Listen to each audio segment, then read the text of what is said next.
Hey guys, Wade from 7 p.m. prayer, hanging out here, and I've been putting off making my day 15 video for this book. I suppose it's just because I'm having a hard time with it.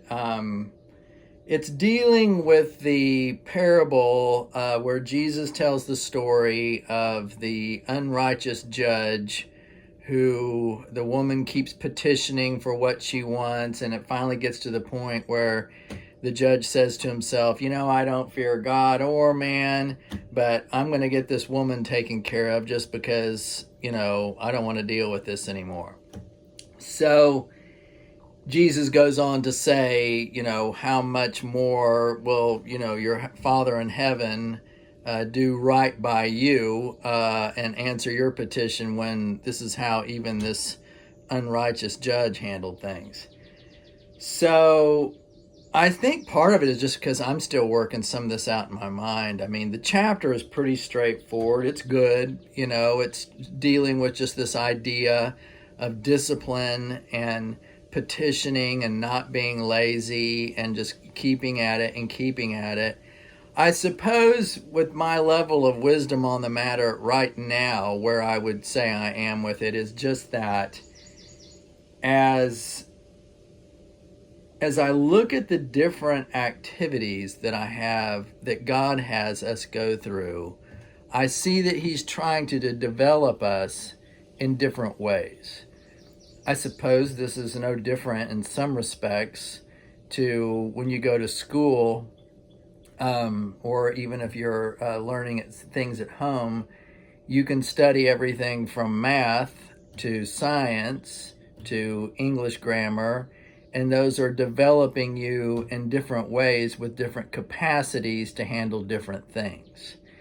And so, needless to say, if you're praying over an issue and it's not something that requires an answer within the next 5 minutes because it's something that's jumped out right in front of you and something has to be done right now, then it puts you in a position to where if you have to wait over time, you have to have your faith tested and cause it to grow, and B, be willing to apply yourself systematically, hi Ranger, to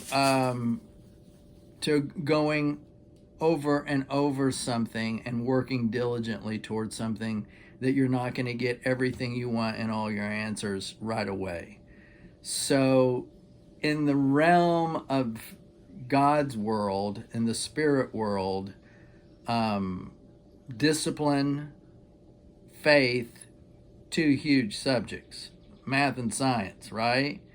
I mean, having faith and having the discipline to persevere are two of some of the most important things for us to exhibit as we're growing the fruit on our trees of love, joy, peace, patience, kindness, goodness, gentleness, faithfulness, and self-control. If you'll look at that like a cherry tree produces cherries, that you as a son or daughter of Christ produce those fruits as a tree connected to God and His orchard, then you're going to find that having a lot of faith and having the discipline to persevere go a long way toward the production of that fruit. So that is what chapter 15 is about, is the persevering prayer. Not the quick prayer about, oh my gosh, I've just had this happen, I need something done about this right this moment, such that there is an extreme need right in the moment. You're looking at something that's going to take some time, it's going to take some discipline, it's going to take some perseverance, which is going to require your faith to grow. And that's an exercise as children of God that we need to go through. So it's not in the waiting for the answer. It's not that there is necessarily something about it that you totally understand as to why it takes some time. You're simply adhering to the idea that God's wisdom is greater than my wisdom. He obviously sees a reason why this needs to wait and not, reach its full fruition today. And so rather than, I don't understand that, I don't like that, I give up, or I don't understand that, I don't like that, that's it for me, I don't have the faith, you say, no, I've had my thoughts about how things should be on a whole bunch of things in the past. Sometimes I was right, sometimes I was wrong. God's never wrong, He's always right.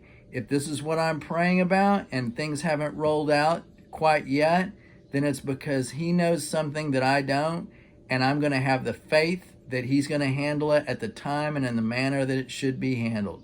But you keep putting your petition before God. You keep putting your petition before God so that He knows that you can be disciplined and that you can have faith in His wisdom and that you can see it to the end. So I'm glad I finally made this video. I got it off my back.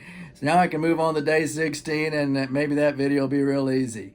But anyway, I hope this helped. And remember, all Christians praying together, 7 p.m. And I had someone mention 7 p.m. Central, whatever. Right now, there's not that many people, and that's okay. If there's one person out there, that's all that matters. I pray at 7 p.m. Central because that's the time zone I'm on. But my hope is over time that there'll be people all over the world praying together as Christians. And so if you're praying at 7 p.m. anywhere, you're having people pray with you. And oh, by the way, because we're following that around the globe, basically we're in a position of 7 p.m. happening 24 times a day. So there's 24 times a day that tons and tons and tons of Christians are praying together over different issues of the world and their life and family. So nothing bad can come of that. So anyway, I appreciate you guys.